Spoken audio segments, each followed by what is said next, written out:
വിജയ് നായകനായ ജനനായകൻ ചിത്രത്തിന്റെ പ്രദർശനം ഇനിയും വൈകും. പ്രദർശനാനുമതി നൽകിയ മദ്രാസ് ഹൈക്കോടതിയുടെ സിംഗിൾ ബെഞ്ച് വിധി ഡിവിഷൻ ബെഞ്ച് റദ്ദാക്കി.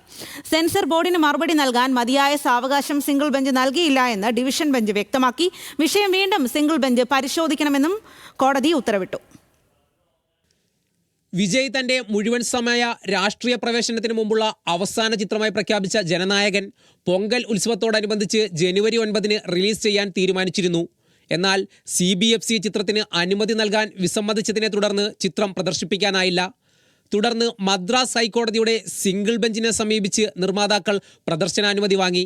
എന്നാൽ സെൻസർ ബോർഡ് ഉടൻ ഡിവിഷൻ ബെഞ്ചിനെ സമീപിച്ച് സ്റ്റേ നേടിയെടുത്തതോടെ വീണ്ടും പ്രതിസന്ധിയായി. നിർമ്മാതാക്കൾ സുപ്രീം കോടതിയെ സമീപിച്ചു. സുപ്രീം കോടതി ഹൈക്കോടതി ഡിവിഷൻ ബെഞ്ചിന് തന്നെ വിഷയം കൈമാറി. എന്നാൽ സെൻസർ ബോർഡിന്റെ വാദങ്ങൾ കേട്ട ഡിവിഷൻ ബെഞ്ച് ജനനായകൻ പ്രദർശന പ്രതിസന്ധി സംബന്ധിച്ച് ഹർജി വീണ്ടും സിംഗിൾ ബെഞ്ചിന് പുനഃപരിശോധിക്കാൻ നിർദ്ദേശിച്ചു.